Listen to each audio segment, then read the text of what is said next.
আসসালামু আলাইকুম।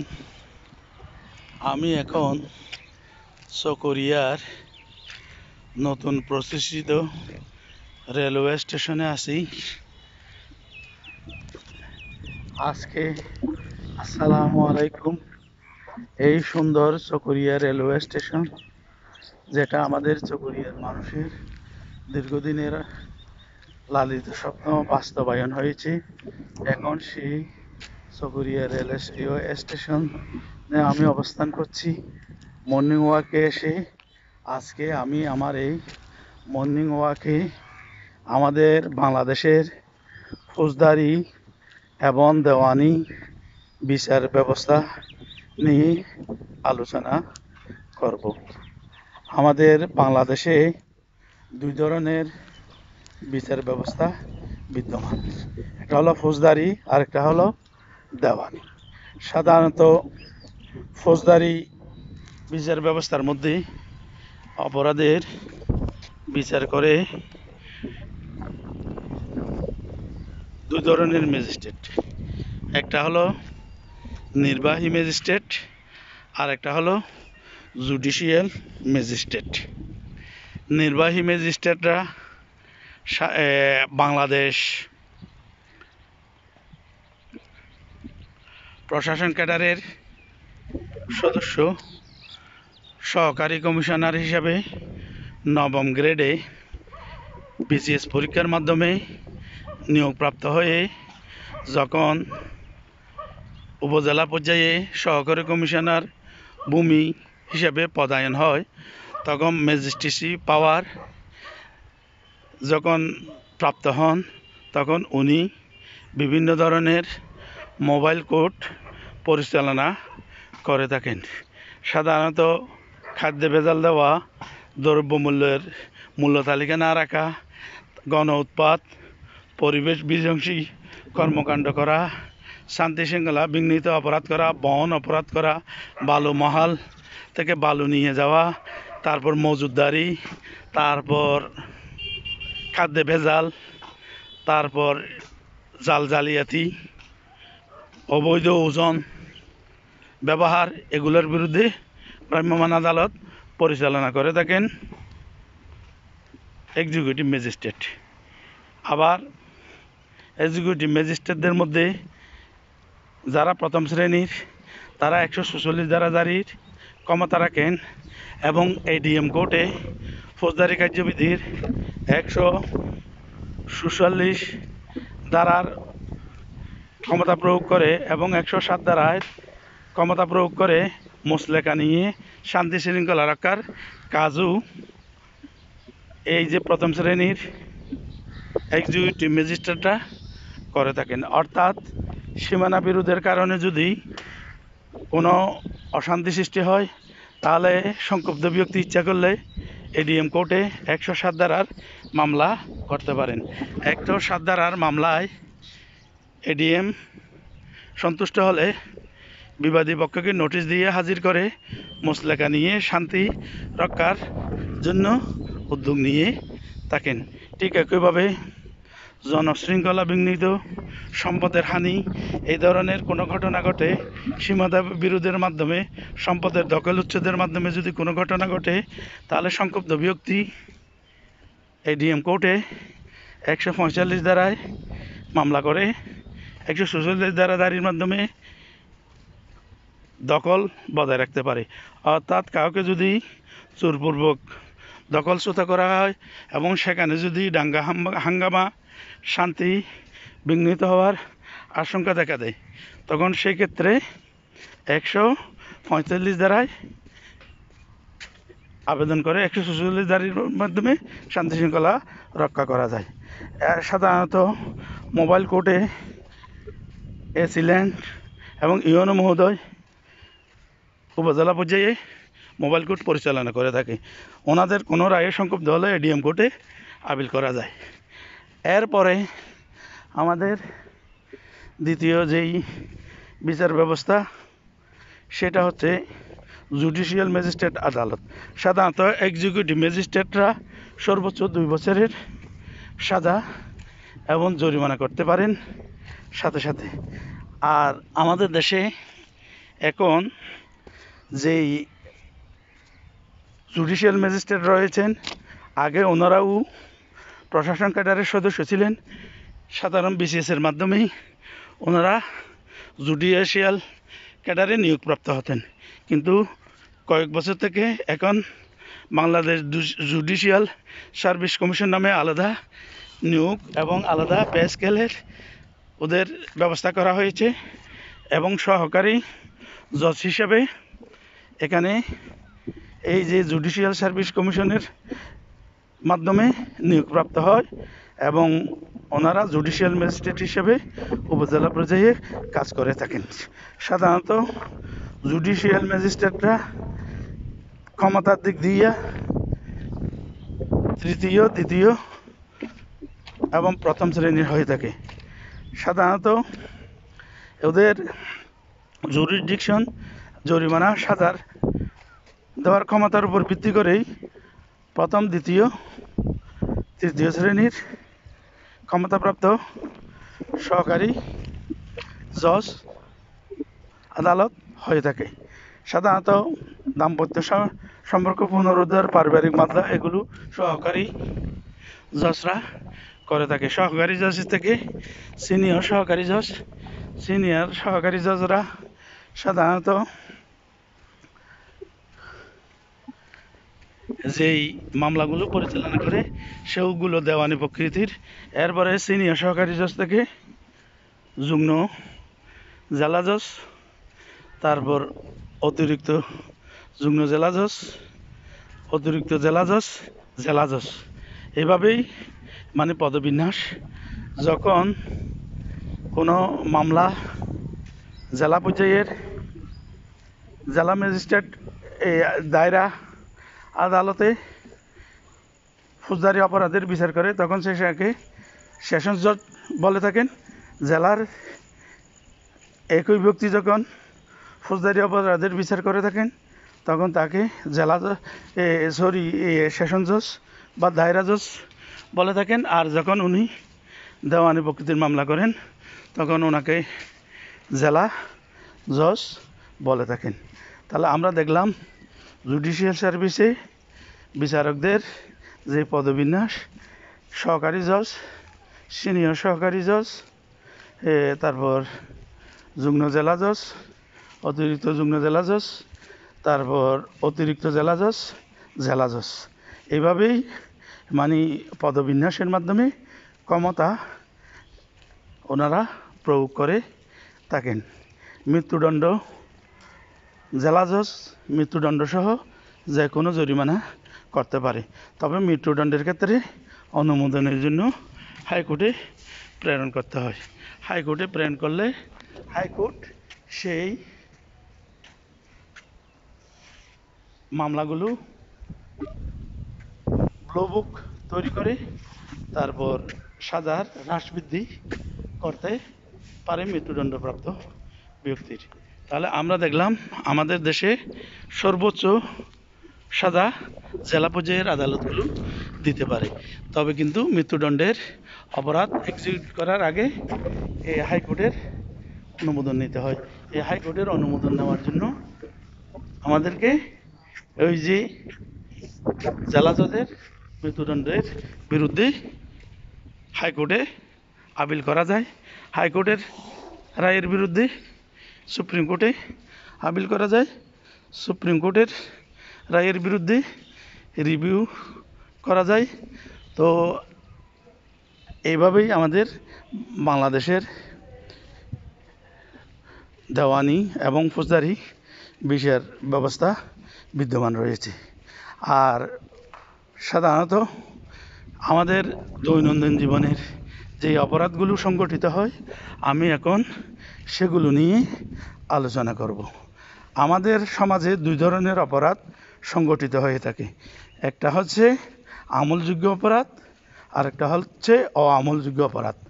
আপনার আমলযোগ্য বা কগনিজেন্স অফেন্স, আর একটা হচ্ছে অআমলযোগ্য বা নন কগনিজেন্স অফেন্স। কগনিজেন্স অফেন্সগুলো সাধারণত এগুলো থানায় রুজু করতে হয়। অফিসার্স ইনচার্জের মাধ্যমে যে মামলাগুলো রুজু হয় সেগুলোকে জিআর মামলা বলা হয়। আর নন কগনিজেন্স অফেন্সের মামলাগুলো সাধারণত কোর্টের মাধ্যমে বিজ্ঞ কৌশলীরা, বিজ্ঞ আইনজীবীরা এগুলো দায়ের করে থাকেন।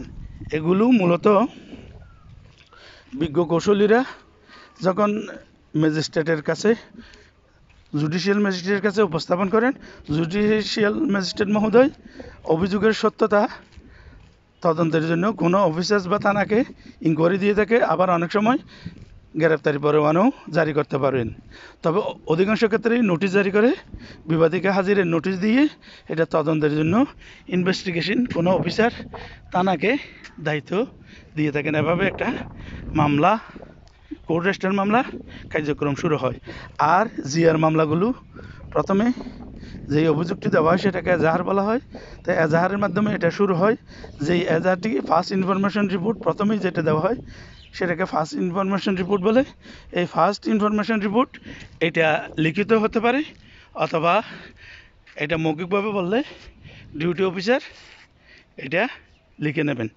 তারপর এটাকে যখন অফিসার ইনচার্জ একটা নম্বর দিয়ে ম্যাজিস্ট্রেট আদালতে প্রেরণ করে দেন, তখন একটি মামলা রুজু হয় এবং উনি একজন এই মামলা তদন্ত করার জন্য আইয়ুবা ইনভেস্টিগেশন অফিসার নিয়োগ করেন। ইনভেস্টিগেশন অফিসার এই মামলাটি তদন্ত করে যদি সত্যতা পায়, তখন উনি সাক্ষ্য প্রমাণ উল্লেখ করে ওনার দৈনন্দিন ডকেট সহ আদালতে একটি প্রতিবেদন দেন। সেটাকে বলা হয় চার্জশিট। ওই চার্জশিটের মাধ্যমে ফৌজদারি অভিযুক্ত ব্যক্তির বিরুদ্ধে বিচার কার্য শুরু হয়। আর যদি অভিযোগের সত্যতা না পায়, তখন একটা রিপোর্ট দেওয়া হয়, সেটাকে বলা হয় FIR, first information final report. সেটার মাধ্যমে অভিযোগকারী অভিযুক্তকে অব্যাহতি পায়। তবে বাদী ইচ্ছা করলে এই ফাইনাল রিপোর্টের বিরুদ্ধে নারাজি দিয়ে পুনঃ তদন্তের ব্যবস্থা করতে পারে। এভাবে একটি ফৌজদারি মামলার শুরু হয় সাক্ষ্য প্রমাণের মাধ্যমে। তারপর আর্গুমেন্ট, হিয়ারিং, তারপর ওখানে সাফাই সাক্ষী, এগুলো করার পর চূড়ান্ত রায়ে দোষী সাব্যস্ত হলে সাজা হয়, আর নির্দোষ হলে বেকসুর খালাস পায়। এখন আমি এই বিচার ব্যবস্থা নিয়ে যে আলোচনা করলাম, আমাদের সমাজে সংগঠিত কিছু অপরাধ ধারাসহ উল্লেখ করব। সেটা হচ্ছে, আমাদের সমাজে সাধারণত চুরি নিত্যদিনের একটি ঘটনা। চুরি অপরাধটি আমলযোগ্য অপরাধ। আমলযোগ্য অপরাধ আমি আগেই বলেছি, একজন পুলিশ অফিসার ও মামলা রুজুর মাধ্যমে আদালতের ওয়ারেন্ট ছাড়া যেই অপরাধগুলোর বিচার করতে পারেন সেগুলাই হলো আমলযোগ্য অপরাধ। যেমন একজন পুলিশ অফিসার বিনা পরোয়ানায় যেই অপরাধীদেরকে আটক করতে পারেন, তাদের বিরুদ্ধে যদি আমলযোগ্য অপরাধে কোনো মামলা হয়, তখন উনি আসামিকে আদালতের গ্রেপ্তারি পরোয়ানা ছাড়াই আটক করতে পারেন। ঠিক একইভাবে যদি কারো ওজন ভেজাল দেওয়ার সামগ্রী সহ কাউকে পাওয়া যায়, তারপর মিথ্যা ওজন যন্ত্র বাটখারা ব্যবহারে পাওয়া যায়, ঘর ভাঙ্গার কোনো হাতিয়ার পাওয়া যায়, এবং সুনির্দিষ্ট জীবিকা ছাড়া, যুক্তিসঙ্গত কারণ ছাড়া অজ্ঞাত ব্যক্তিকে যদি থানা এলাকায় ঘোরাফেরা করতে দেখা যায়, তাহলে এই সন্দেহজনক ব্যক্তিকে যুক্তিসঙ্গত কোনো কারণ উল্লেখ করতে না পারলে তাকেও বিনা পরোয়ানায় ৫৪ ধারায় গ্রেপ্তার করতে পারেন। এটা অফিসার ইনচার্জের একটি ব্যাপক ক্ষমতা, সন্দেহজনক ব্যক্তিকে ৫৪ ধারায় গ্রেপ্তার। এর মাধ্যমে অনেক ক্ষেত্রে যেমন সমাজের শান্তি শৃঙ্খলা প্রতিষ্ঠিত হয়, আবার অনেক ক্ষেত্রে নির্দোষী মানুষরাও হয়রানির শিকার হয়। এই ৫৪ ধারায়, যেটা বিনা পরোয়ানায় পুলিশ অফিসারের এই গ্রেপ্তারের শিকার হলে অনেক নিরীহ মানুষরাও হয়রানির শিকার হয়। তাহলে এই যে এখন চুরি 79 ধারা, রাতে গৃহে চুরি 380 ধারা, এগুলো 3 বছর থেকে 7 বছর পর্যন্ত কারাদণ্ড হতে পারে। এগুলো হলো আমলযোগ্য অপরাধ। ঠিক আরেকটা অপরাধ হলো প্রতারণা, জালিয়াতি, এগুলো সমাজে ঘটে থাকে। তাহলে এই 420 ধারা, তারপর প্রতারণা, জালিয়াতি, এগুলো অপরাধও আমলযোগ্য অপরাধ। ঠিক একইভাবে মারামারির মধ্যে বিভিন্ন প্রকৃতি অনুযায়ী গ্রিভিয়াস আঘাতের, বিশেষ করে 324, 325, 326 এগুলো হলো গুরুতর আঘাতের মামলা। এগুলো আমলযোগ্য অপরাধ। এগুলোই সাধারণত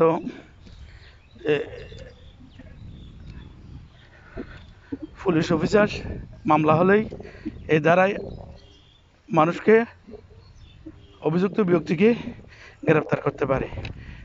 323 ধারা ছোটোখাটো মারামারি, নীলাফুলা জখমের, এগুলো সাধারণত নন গ্রিভিয়াস, এই জন্য এগুলোর সাজাও কম। ঠিক মারামারি ছাড়া সমাজে আরও কিছু অপরাধ ঘটে থাকে। সেটা হচ্ছে অনধিকার প্রবেশ, 447 ধারা, ছোটোখাটো ক্ষতি সাধন 427 ধারা, এগুলো। তারপর এরপরে আমাদের ওই যে খুন 302 ধারা, তারপর মৃত্যু ভয় দেখানো 506 ধারা, তারপর আমাদের মা বোনদেরকে শ্লীলতাহানি, এইটা হলো 508, 10 ধারা, এগুলো। এই যে তারপর মানহানি, কোনো মানসম্মত ব্যক্তিকে অযৌক্তিকভাবে মিথ্যা বিরুদ্ধে প্রচারণা চালানো, সেটা হচ্ছে মানহানি 500 ধারা। এগুলোর বিরুদ্ধে ফৌজদারি মামলা করা যায়। যিনি মিথ্যা কারো সম্মানহানি করে তার বিরুদ্ধে। ঠিক একইভাবে আমরা আরও কিছু ফৌজদারি অপরাধের কথা বলতে পারি। সেটা হচ্ছে চুরি, ছিনতাই, দস্যুতা, ডাকাতি। এই যে চুরি ছোটোখাটো, এক ব্যক্তি 2 বা 3-এর অনধিক ব্যক্তিরা দস্যুতার ঘটনা ঘটিয়ে থাকে। 5 বা ততোধিক ব্যক্তি করলে ডাকাতি, এগুলো 10 বছর থেকে যাবজ্জীবন কারাদণ্ড ডাকাতির। ঠিক তেমনিভাবে বেবিচার 496 ধারা। ঠিক একইভাবে ধর্ষণ, এটা যাবজ্জীবন, এমনকি মৃত্যুদণ্ড হতে পারে ধর্ষণের অপরাধ করলে। ঠিক মার্ডার 302, অ্যাটেম্প টু মার্ডার, এগুলোর মৃত্যুদণ্ড হতে পারে।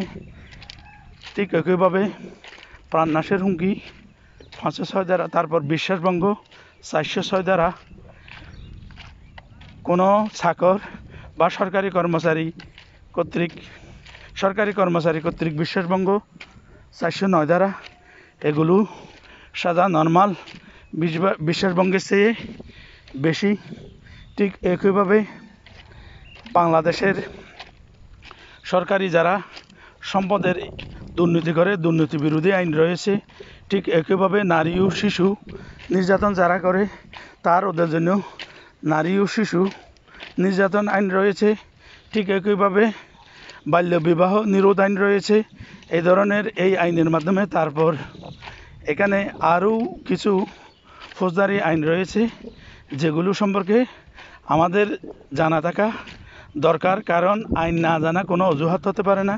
আইন জানলে নিজে যেমন অপরাধ করা থেকে বাঁচতে পারবো, ঠিক তেমনি অন্যকেও অপরাধ করলে তার বিরুদ্ধে আইনগত ব্যবস্থা নেওয়া যাবে। কিন্তু আমি যদি নিজেই আইন সম্পর্কে না জানি, তাহলে নিজে যেমন আমার অধিকার সম্পর্কে সচেতন থাকবো না, ঠিক তেমনি অন্যের দ্বারা আমি যদি ক্ষতিগ্রস্ত হই তার প্রতিকারও আমি নিতে পারবো না।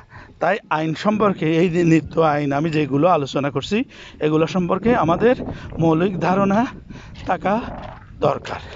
যদি ধারণা না থাকি আমরা আইন না জানার অজুহাতে আদালত থেকে কোনো প্রতিকার পাবো না। আদালতে আরেকটি গুরুত্বপূর্ণ বিষয় হচ্ছে আমরা অনেকেই সামাজিকভাবে বিভিন্ন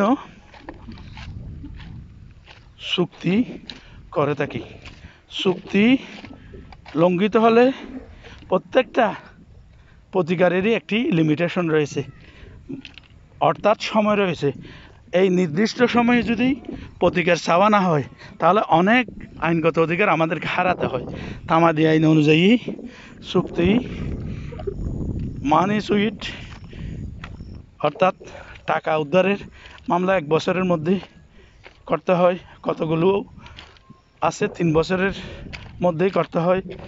এইগুলো পুনরুদ্ধারের জন্য আমি এখন বিভিন্ন প্রকৃতির দেওয়ানি মামলা নিয়ে আলোচনা করব। এতক্ষণ ফৌজদারি মামলা নিয়ে আলোচনা করেছি।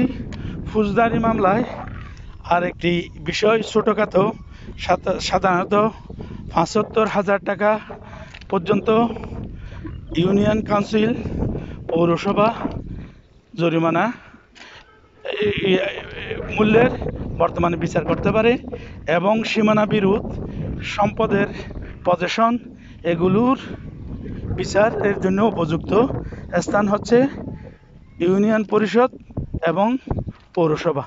সাধারণত 2 জন মেম্বার বা কাউন্সিলর, 2 পক্ষের 2 জন করে 4 জন, এবং সভাপতি হিসাবে দায়িত্ব পালন করেন ইউনিয়ন পরিষদের চেয়ারম্যান মহোদয়, এবং পৌরসভা হলে পৌরসভার মেয়র মেয়র মহোদয় এবং ওনার দুই পক্ষের 2 জন কাউন্সিলর।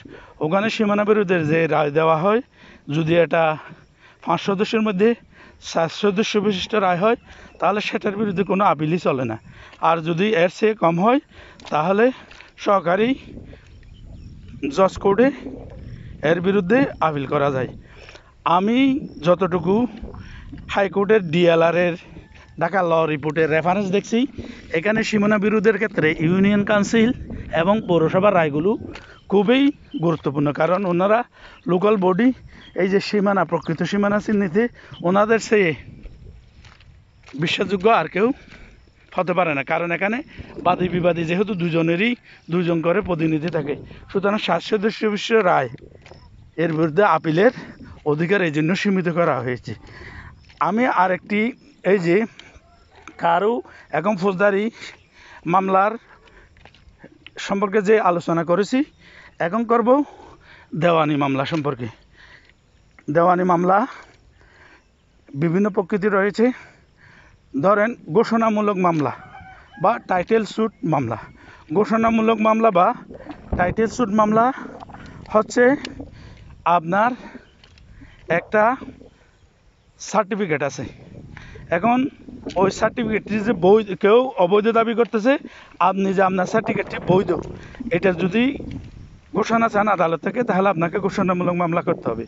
অথবা আপনার একটা জমির দলিলের গুরুত্বপূর্ণ একটি অংশ হচ্ছে খতিয়ান।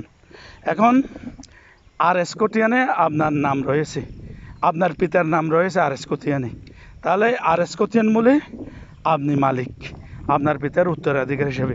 কিন্তু কেউ প্রভাব খাটিয়ে জরিপে RS রেকর্ডকে গোপন রেখে অথবা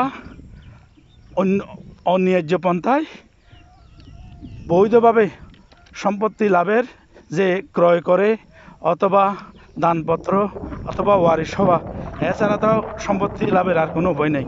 ছাড়া যদি কেউ বিএসএ রেকর্ডভুক্ত হয়ে যায়, মালিক হয়ে যায়, আপনার পিতার জায়গা কিন্তু অন্য একজন আপনার পিতা থেকে কোনো জায়গা ক্রয় না করেই বিএস রেকর্ডভুক্ত হয়ে গেল, তাহলে এই যে ভুল বিএস রেকর্ডটিকে ঘোষণা করা, বাতিল ঘোষণা করা এবং RS মূলে আপনাকে বিএসের রেকর্ডদারি ঘোষণা করা, এই কাজটি করতে চাইলেই আপনাকে আদালতে ঘোষণামূলক মামলা করতে হবে।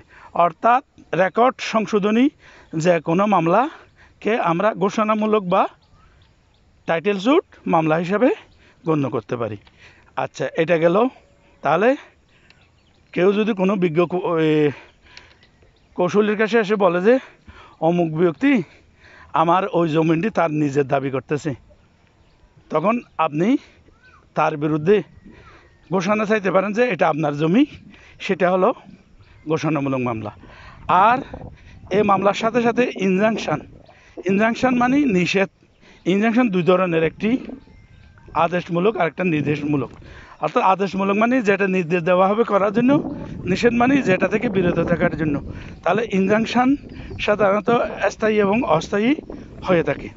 তাহলে আচ্ছা, এখন আরেকটি দেওয়ানি প্রকৃতির মামলা নিয়ে আলোচনা করছি, যেটা সম্পর্কে আমাদের সবার জানা দরকার। সেটা হচ্ছে অনুমোদিত দখলদার উচ্ছেদ মামলা। যেমন ধরেন, আপনি একজন লোককে আপনার বাড়ি ভাড়া দিয়েছেন অথবা একটি দোকান ভাড়া দিয়েছেন। এখন যাকে ভাড়া দিয়েছেন সে আপনাকে ভাড়াও দিচ্ছে না এবং উঠতেছে না, আপনার দোকান ছেড়ে দিচ্ছে না। তখন আপনি কি করবেন? এই যে আপনি অনুমতি দিয়ে দখলে আছে, অর্থাৎ অনুমতি দিয়ে আপনার বাড়িতে থাকতে দিয়েছেন, অনুমতি দিয়ে একটা জায়গা আপনি ভোগ করতে দিয়েছেন, আপনার কাছে লিখিতভাবে যে দিচ্ছেন দুজনের মধ্যে যে এই ধরনের একটা হয়েছে, চুক্তি হয়েছে অনুমতি দেওয়ার, সেটা আছে। তাহলে আপনি এই ক্ষেত্রে অনুমিত দখলদার উচ্ছেদ মামলা করতে হবে আপনাকে। যেমন ঘর ভাড়া দিচ্ছেন, দোকান ভাড়া দিচ্ছেন, জমি ভাড়া দিচ্ছেন, তারপর এগুলো সে এখন অস্বীকার করতেছে, তাহলে তার বিরুদ্ধে হবে অনুমিত দখলদার উচ্ছেদ মামলা। আচ্ছা, এখন আর কতগুলো যে প্রকৃতির মামলা রয়েছে, সেটা আমাদের সমাজে সবচেয়ে বেশি ঘটে থাকে। সেটা হলো দাম্পত্য সম্পর্ক, ভরণ পোষণ, সন্তানের অভিভাবকত্ব, এই সংক্রান্ত মামলা, তারপর বিবাহ বিচ্ছেদ। এই মামলাগুলো সাধারণত আমাদের সহকারী পারিবারিক আদালত, সহকারী জজ আদালত, পারিবারিক আদালতের বিচারক হিসেবে দায়িত্ব পালন করেন। এইসব ক্ষেত্রে ওখানেই মামলা পরিচালনা করতে হয়। তাহলে আমি এতক্ষণ যেই মামলাগুলো, দাম্পত্য সম্পর্ক পুনরুচ্ছেদের মামলা, এটাও দেওয়ানি প্রকৃতির মামলা। ঠিক একইভাবে চুক্তি প্রবলের মামলা, সুনির্দিষ্ট প্রতিকার আইন অনুযায়ী আপনি কতগুলো চুক্তি করেছেন, কেউ আপনার চুক্তি লঙ্ঘন করেছে, তখন আপনাকে আদালতে চুক্তি প্রবলের মামলা করতে হবে। এই চুক্তি প্রবলের মামলার ক্ষেত্রে দেওয়ানি আইনটা কিন্তু গুরুত্বপূর্ণ, অনেকে জানে না। আপনি একজনের সাথে টাকা দেওয়ার জন্য একটা চুক্তি করেছেন, আপনাকে টাকা দেবে, কিন্তু আপনি যদি 3 বছর, 1 থেকে 3 বছরের মধ্যে এগুলো সুনির্দিষ্ট বিধিটা দেখবেন, 1 বছর তামাদি হলে 1 বছরের মধ্যে পুনরুদ্ধারের মামলা করতে হবে, আর 3 বছর হলে 3 বছরের মধ্যেই করতে হবে। না হলে আপনি যদি যুক্তিসঙ্গত কারণ দেখাতে আদালতে ব্যর্থ হন, তাহলে তামাদিতে বাড়িতে হয়ে আপনি কোনো প্রতিকার পাবেন না। তাহলে এই যে বিভিন্ন চুক্তি লঙ্ঘন করলে সেটার প্রতিকার পাইতে চাইলে চুক্তি প্রবলের মামলা করতে হবে। তারপর আরেকটা আমাদের সমাজে উত্তরাধিকার নিয়ে, সম্পদের নিয়ে সাকসেশন মামলা। এই যে আদালতে উত্তরাধিকার সম্পর্কিত যে মামলাগুলো, সাধারণত ইউনিয়ন কাউন্সিলই উত্তরাধিকার সনদ দিয়ে থাকেন। এগুলো ছাড়াও কিছু কিছু ক্ষেত্রে ইউনিয়ন পরিষদের চেয়ারম্যান যদি উত্তরাধিকার সনদ না দেয়, অথবা ব্যাংকে কোনো টাকা রেখে কোনো ব্যক্তি মারা গেলেন, তখন এই ক্ষেত্রে সাকসেশনদের একটা সার্টিফিকেট লাগে উত্তরাধিকারদের। সেই ক্ষেত্রে নমিনি না রেখে মারা গেলে তখন এই আদালতে উত্তরাধিকার সাকসেশন সার্টিফিকেটের মামলা করতে হবে। এরপরে আমরা জানি আমাদের সমাজে আরও কিছু অধিকার নিয়ে আমাদের বিরোধ হয়। সেগুলো হলো আমাদের এই যে সুনির্দিষ্ট প্রতিকার আইনে মামলা, এই যে বিশেষ করে জবরদখল, তারপর জোরপূর্বক দখল, এগুলো পুনরুদ্ধারের মামলা। তারপর এনআই অ্যাক্টে একটা মামলা আছে, যে চেক। সাধারণত আমরা কোনো ব্যক্তি যদি একটা চেক দিয়ে থাকে, আপনি ধরেন 1 লাখ টাকার, রহিম সুমিকে 1 লাখ টাকার একটি চেক দিল। সুমি সেই চেকটি ব্যাংকে দাখিল করলো, ব্যাংক পর্যাপ্ত টাকা নাই বলে চেকটি ডিসঅনার করে লিখিত শিলসপ্পর মিলে আপনাকে ফেরত দিল। তখন আপনি এই ক্ষেত্রে আপনার করণীয় কী? যেহেতু আপনি টাকা পান বলেই আপনাকে 1 লক্ষ টাকা দেওয়া হয়েছে, 1 লক্ষ টাকার চেক দেওয়া হয়েছে, কিন্তু প্রতারণামূলকভাবে চেক দিছে ঠিকই, কিন্তু নিজস্ব অ্যাকাউন্টে কোনো টাকা রাখে নাই। তাহলে এই ক্ষেত্রে আপনি তার বিরুদ্ধে এনআই অ্যাক্টে মামলা করতে পারবেন। এনআই অ্যাক্টে মামলা করার জন্য কিছু পদ্ধতি রয়েছে, আমি এখন সেই বিষয়েই আলোচনা করছি। সেটা হচ্ছে এনআই অ্যাক্টে আপনি প্রথমে চেকটা ডিসঅনার করাবেন, অর্থাৎ এটা যে তার যে ব্যাংকে পর্যাপ্ত ব্যালেন্স নেই সেটা ব্যাংক শীর্ষক মেরে আপনাকে ওদের নির্ধারিত ফরম্যাটের ফর্ম আছে সেটা লিখে নেবেন। তারপর একজন বিজ্ঞ আইনজীবীর সাথে যোগাযোগ করে ওনাকে একটি আইনগত নোটিশ বা উকিল নোটিশ দেবেন। এই যে 1 মাসের মধ্যে আপনার টাকাগুলো আপনাকে দেওয়ার জন্য, এবং এই যে চেক ডিসঅনার হয়েছে, টাকা রাখে না, এই ঘটনাগুলো জানিয়ে তাকে উকিল নোটিশ দেবেন।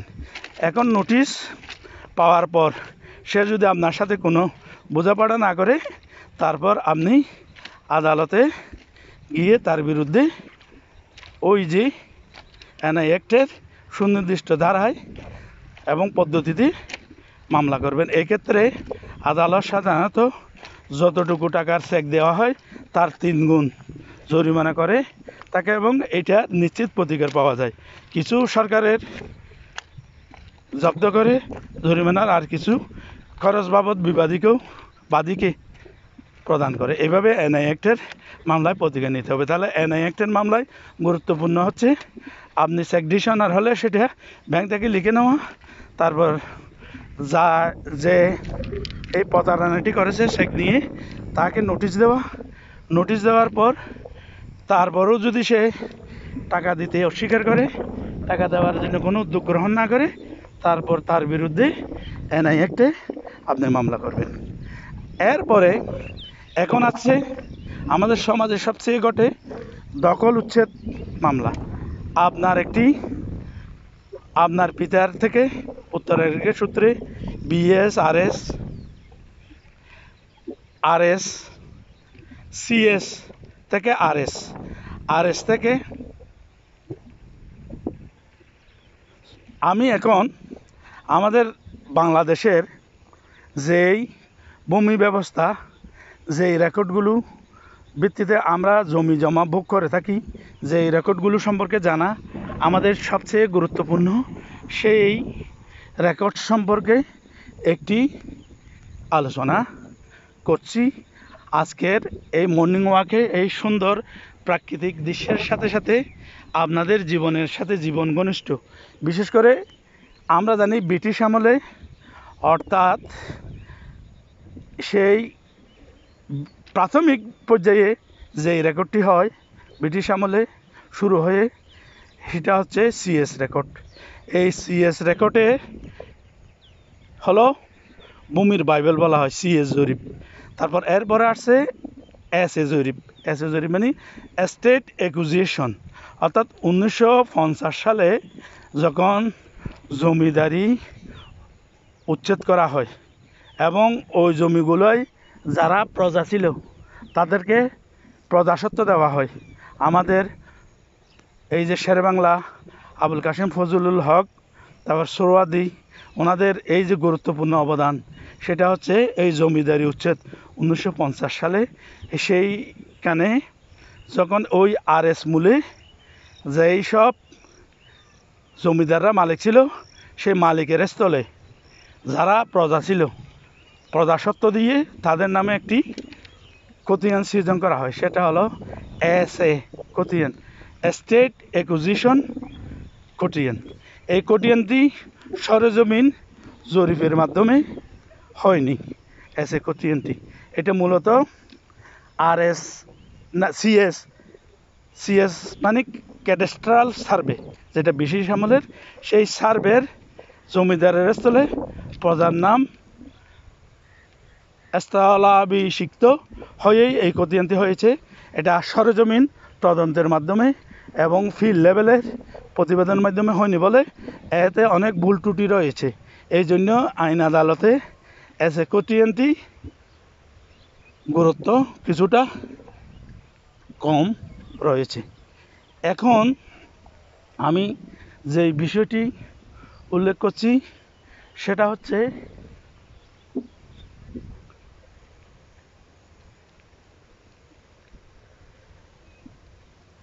আরএস খতিয়ান। আরএস মানে রিভিশনাল সার্ভে। ওই এসএ খতিয়ানের যে ভুল ত্রুটিগুলো দূর করার জন্য সরেজমিনে গিয়ে যে খতিয়ানটি হয় সেটাই হচ্ছে আরএস খতিয়ান। আরএস খতিয়ানটি অনেকটা পরিশুদ্ধ, এতে অনেক ভুল ত্রুটি কম। এই জন্য আরএস খতিয়ানের আদালতেও সাক্ষ্যমূল্য রয়েছে। আরএস খতিয়ানটি খুবই মূল্যবান। তো আমাদের এই আরএস খতিয়ানকে গুরুত্ব দিতে হবে। আরএসের পর আরও একটা এমআরআর পাকিস্তান আমলে, এটাইও অনেক ভুল ত্রুটি, খসড়া খতিয়ান, এগুলোর মধ্যে অনেক ভুল ত্রুটি। তারপর হলো বিএস বা বাংলাদেশ আমলের খতিয়ান। এই বিএস অনেক জায়গায় বিআরএস বলে, অনেক জায়গায় সিটি জরিপ বলে। এখন বেচা বিক্রির ক্ষেত্রে বিএস খতিয়ান মূলেই বেচা বিক্রি হয় বাংলাদেশ সরকার কর্তৃক। এই বিএস খতিয়ান মূলেই এখন জায়গা জমি হস্তান্তর করতে হয়। তাহলে আমরা খতিয়ানের ইতিহাস দেখলাম। আর সিএস, সিএস থেকে এসএ, এসএ থেকে আরএস, আরএস থেকে বিএস বা বিআরএস। এখন সম্প্রতি উপকূলীয় অঞ্চলের জায়গাগুলো আবার জরিপ করা হয়েছে। তাদেরকে দিয়ারা বলা হয়। বিশেষ করে চট্টগ্রামের উপকূলীয় অঞ্চল, বিশেষ করে চকরিয়ার, পূর্ব বড়বেউলা, বেউলা মানিকচর, সাহারবিল ইউনিয়নের, বদারখালী, এই ধরনের কিছু ইউনিয়নের জমিগুলো দিয়ারা জরিপের মাধ্যমে এখন দিয়ারা খতিয়ান প্রণয়ন করা হয়েছে। তা আমি মনে করি এই দিয়ারা খতিয়ান, এটা এই যে দিয়ারা মানে দরিয়া থেকে দিয়ারা, এটাই একেবারে লেটেস্ট খতিয়ান।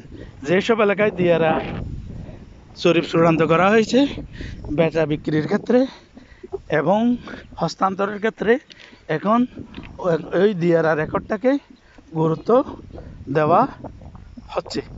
তাহলে এখন আমি যেই বিষয়টি নিয়ে আপনাদের আলোচনা করলাম, এই খতিয়ান, তাহলে খতিয়ান সম্পর্কে আমাদের যাদের জায়গা জমি আছে তাদের সবার জানতে হবে।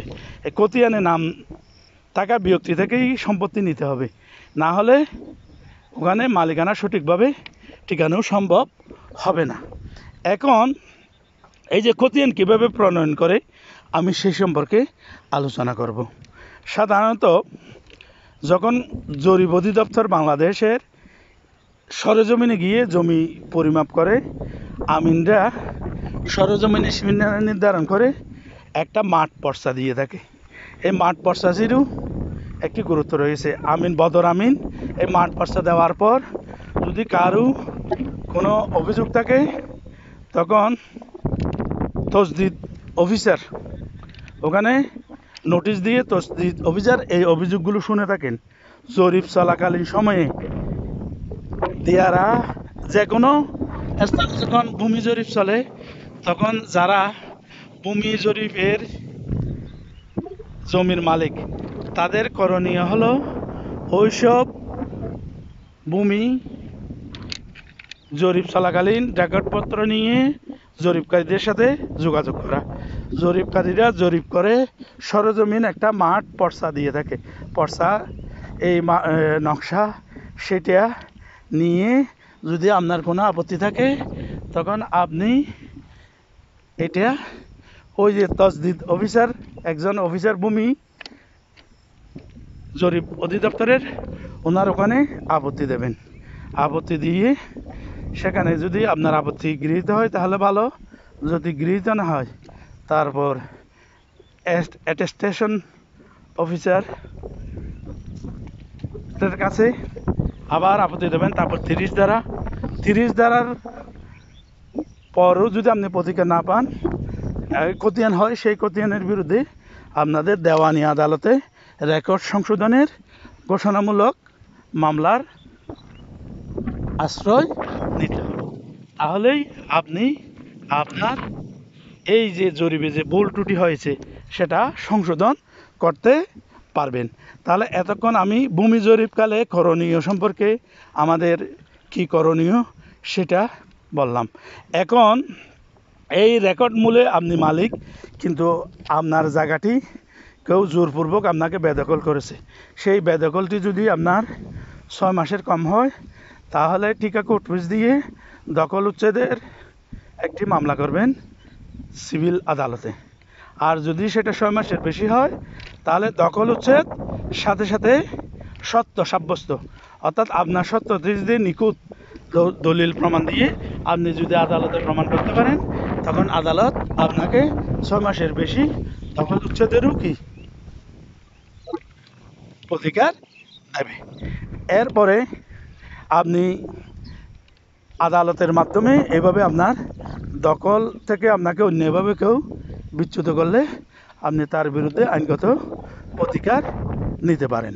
এভাবেই আমরা আমাদের সম্পদগুলো রক্ষা করতে পারি। তাই দেওয়ানি এবং ফৌজদারি আইন ব্যবস্থা সম্পর্কে আমাদের সবার জানতে হবে। বিশেষ করে ছোটোখাটো মামলাগুলো প্রথমে ইউনিয়ন কাউন্সিলের মাধ্যমে সমাধান করার চেষ্টা করতে হবে, সেখানে না হলে উপযুক্ত আদালতে। এখন আমি মানুষের কতগুলো মৌলিক অধিকার রয়েছে, এই মৌলিক অধিকারগুলো রাষ্ট্রও খর্ব করতে পারে না। এই মৌলিক অধিকারগুলোর প্রতিকার দিয়ে থাকে মহামান্য হাইকোর্ট ডিভিশন। এখানে গিয়ে আমরা রিট করতে পারি আমাদের মৌলিক অধিকার খর্ব হলে। আর আমরা যারা সরকারি চাকরি করি, আমাদের যদি অফিস কর্তৃক কোনো হয়রানি হই, কোনো আইন বিধি বহির্ভূত কাজের শিকার হই, সেক্ষেত্রে আমরা প্রশাসনিক ট্রাইব্যুনালে আশ্রয় নিতে পারি। এবং প্রশাসনিক ট্রাইব্যুনালেও প্রয়োজনে আমরা অনেক সময় মৌলিক অধিকারের সেকশনেও হাইকোর্টে আশ্রয় নিতে পারি। এইভাবে নিত্য আইন, আমাদের প্রয়োজনীয় আইনগুলো সম্পর্কে আমাদের যদি সুনির্দিষ্ট ধারণা থাকে, আমরা ইনশাআল্লাহ কেউ আমাকে বেআইনিভাবে হয়রানি করতে পারবে না এবং আমার দ্বারাও আইন বহির্ভূত কোনো কাজ হবে না। তাই আমি সবাইকে অনুরোধ জানাচ্ছি, আমার এই চ্যানেল এনাম দর্শিকানালয় চ্যানেলটি আপনারা সাবস্ক্রাইব করেন এবং আইন সংক্রান্ত এই ধরনের জীবন ঘনিষ্ঠ বিষয়গুলো আমি এভাবে ভ্রমণকালীন আমাদের বিভিন্ন প্রাকৃতিক দৃশ্য সৌন্দর্য দেখাবো এবং আপনাদের শেয়ার করব। এইভাবেই আমরা এই যে আইনও জানবো, সাথে সাথে আপনারা এই প্রকৃতিকেও দেখবেন। আমার পূর্ব বড়দেউলা ইউনিয়ন এই যে রেল লাইন নিয়ে আমি এই যে এখানে মর্নিং ওয়ার্কে এসেছি এবং আইনের এই দীর্ঘ আলোচনাটি করছি আমার ভ্রমণের সাথে সাথে। তাহলে এই যে আপনাদের আরও একটু জিনিস, যারা দুর্নীতিবাজ সমাজে, এখন আমি সরকারি যারা চাকরি করে তাদের সম্পর্কে বলছি। আমাদের সরকারি চাকরি আইনটি 2018 সংশোধন হয়েছে। সেখানে একটি জনগণের সেবা সংক্রান্ত একটি অনুচ্ছেদ স্থাপন করা হয়েছে। সেখানে স্পষ্টভাবে উল্লেখ আছে, প্রজাতন্ত্রের মালিক হলো জনগণ, এই প্রজাতন্ত্রের সেবক হলো সরকারি কর্মচারী কর্মকর্তারা। সেবার প্রকৃতি অনুযায়ী কাউকে ক্ষমতাবান করা হয়েছে ক্লাস 1 গ্যাজেটেড কর্মকর্তা, কাউকে ক্লাস 2 নন গ্যাজেটেড কর্মকর্তা, কাউকে 3য় শ্রেণীর কর্মকর্তা, কাউকে 4র্থ শ্রেণীর কর্মকর্তা। মূলত সবাই সেবক, এখানে কাজের প্রকৃতি অনুযায়ী করা হয়েছে। এখন জনগণকে সেবা করতে সবাই আইনত বাধ্য। এখন কেউ যদি জনগণকে যথাযথভাবে সেবা না করে, তখন তাদের বিরুদ্ধে আইনগত প্রতিকার পাওয়ার জন্য এই যে সরকারি আইন বা বিধি আমি যেটা এতক্ষণ উল্লেখ করেছি সেখানে রয়েছে। সেটা হচ্ছে আপনাদের এই যে জনগণ যখন কোনো আবেদন করবে সেটা যুক্তিসঙ্গত সময়ের মধ্যে সেটার আইনগত ব্যবস্থা নিতে হবে। যদি কেউ সেই আইনগত ব্যবস্থা নিতে অস্বীকার করে তাহলে তার বিরুদ্ধে আমাদের ঊর্ধ্বতন কর্তৃপক্ষ যিনি তার কাছে আবেদন করতে হবে, এবং তিনিও যদি প্রতিকার না দেয় তার ঊর্ধ্বতন কর্তৃপক্ষ কাছে আবেদন করতে হবে। এভাবে যদি উনিও না দেয় তাহলে এভাবে সর্বোচ্চ আদালতের মাধ্যমে এটা কার্যকরী করা যায়। সুতরাং জনগণকে অধিকার বঞ্চিত করার সরকারি কর্মকর্তা কর্মচারীদের কোনো সুযোগ নেই। তাই আমি উদাত্ত করতে আহ্বান জানাচ্ছি, আমরা সবাই রাষ্ট্রের আইন মেনে চলি এবং রাষ্ট্রকে সেবা করি যারা সরকারি কর্মচারী আছি, এবং জনগণকে যদি আমরা আইনগত প্রতিকার দিতে অস্বীকার করি তাহলে রাষ্ট্রের যেই আইন রয়েছে সেটাই জনগণ আমাদের বিরুদ্ধে প্রতিকার পাবে। তাই আজকের এই দীর্ঘ আলোচনা আপনারা ধৈর্য ধরে শুনলে আমি মনে করি অবশ্যই উপকৃত হবেন। এবং আপনারা জানেন যে আমি এখন ক্লাস 1 গ্যাজেটেড কর্মকর্তা, অর্থাৎ নন ক্যাডার ক্লাস 1 গ্যাজেটেড কর্মকর্তা পদমর্যাদায় সরকারি চাকরি করছি। এর পূর্বে আমি সিনিয়র শিক্ষক, সরকারি high school incharge headmaster, Chakaria সরকারি উচ্চ বিদ্যালয়ে প্রায় 5.5 বছর, কুতুবদিয়া সরকারি বালিকা উচ্চ বিদ্যালয় 1 বছর আমি ইনচার্জ হেডমাস্টার হিসাবে দায়িত্ব পালন করেছি, এবং চকরিয়া সরকারি বালিকা উচ্চ বিদ্যালয়ে প্রায় 3 বছর ইনচার্জ সহকারী প্রধান শিক্ষকের দায়িত্ব পালন করেছি। এবং আমি এই যে বর্তমানে সরকার আমাকে এতগুলো ইনচার্জ পদটা প্রকৃত কোনো পদমর্যাদা নয়, কিন্তু আমাকে বর্তমানে সিনিয়র শিক্ষক প্রথম শ্রেণীর গ্যাজেটেড কর্মকর্তা হিসেবে মর্যাদা দান করেছে। এই মর্যাদার মূল্যায়ন আমি করব আমার জনগণকে আইন সম্পর্কে ধারণা দিয়ে, কারণ আমি এই সরকারি চাকরিটি যোগ দেওয়ার আগে বিজ্ঞ গভর্নমেন্ট লিডার আফসার মিয়া চন্দনপুরা ওনার বাসা, ওনার আন্ডারে চট্টগ্রাম জজ কোর্টে দীর্ঘ 5 বছর ল প্র্যাকটিস করেছি। আমার বার কাউন্সিলের অ্যাডভোকেটশিপ সনদ রয়েছে। আমি যেহেতু চাকরি করি সেই জন্য আমার সনদটি আবেদন করে সাময়িকভাবে স্থগিত রেখেছি। আমি আমার চাকরি শেষে আবার ল প্রফেশনে চলে যাব, এবং সেখানে আবার আমি আমার জনগণকে আইনগত সেবা দেওয়ার চেষ্টা করব। আমি যতদিন আমার আল্লাহ হায়াত দিছে এই আইনের মাধ্যমে মজলুম মানুষদেরকে আইনগত সহায়তা দেব। এবং আমার একটি ইউটিউব চ্যানেল রয়েছে, সেই ইউটিউব চ্যানেলটি হচ্ছে এনাম দুঃশিক্ষণালয়। এই এনাম দুঃশিক্ষণালয়টি আপনারা সাবস্ক্রাইব করে আমার সাথে থাকুন এবং আমার বেল বাটনটি টিপে দিন, তাহলে আপনাদের আমার যে কোনো ভিডিও পেলেই কি এটা জানতে সুবিধা হবে।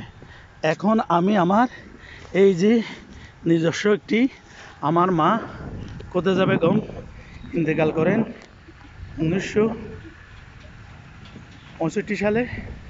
আমি 1.5 বছর বয়সে আমাকে রেখেই আমার মা মৃত্যুবরণ করেন। এই যে জমিগুলো দেখতেছেন, এই যে বিল্ডিংয়ের পাশ থেকে, এগুলো আমার মায়ের থেকে উত্তরাধিকার সূত্রে আমি পেয়েছি। আজকে আমি আমার এই জায়গায় এসে আমি এই ভিডিও ধারণ করতেছি মর্নিং ওয়াকের সময়। এবং এই যে জায়গাটি আপনি গাছগুলো দেখতেছেন এই বিল্ডিংয়ের পাশের, এখানে প্রায় 120 করা বা 40 শতক জায়গা আমি উত্তরাধিকার সূত্রে পেয়েছি। এই যে আমি এখন আমার সেই জায়গাগুলো চারপাশ আপনাদেরকে দেখাচ্ছি। এই যে আমার জায়গার এই যে পাশ দিয়ে রেলপথ চলে গেছে, এই যে রেলপথ চলে গেছে এই পাশ দিয়েই, পশ্চিম পাশ দিয়েই। এই যে এই পথটা বেহুলা মানুষের দিকে চলে গেছে, এটা ওই যে শিকদার পাড়ার দিকে চলে গেছে এই রোডটা, এই যে মেট্রো রোডটা, এটা এই জায়গাগুলো আমার, এই জায়গাগুলো আমার। এই এর পাশ দিয়েই রেল লাইন, এই যে রেল লাইন কত সুন্দর মনোরম প্রাকৃতিক দৃশ্য। এটা আমার নানা মরহুম জাকের আহমদের সম্পত্তি। আমার মা, ওনার জ্যেষ্ঠ কন্যা খদিজা বেগমের একমাত্র উত্তরাধিকার হিসেবে আমি জি এম এনামুল হক এই জায়গাটি লাভ করি। এখন আমি এটা এই যে এখানে ধান চাষ করি, এই যে এখানে একখানি জায়গা, ওই যে গরু, একটা গরু দেখা যাচ্ছে, এই গরু থেকে এই যে এটাই আমার জায়গা। তো আজকে আমি এখানে আমার এই যে অনলাইন ভিডিও উদাহরণ এখানেই শেষ করছি।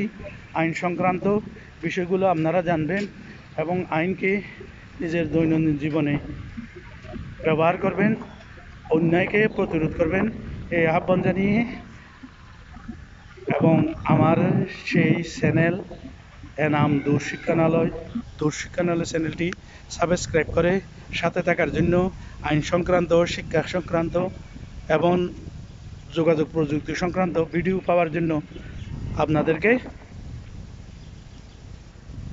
নিমন্ত্রণ জানিয়ে আজকের মতো আমার ভিডিও এখানে শেষ করছি। খোদা হাফেজ। বাংলাদেশ দীর্ঘজীবী হোক। জয় বাংলা।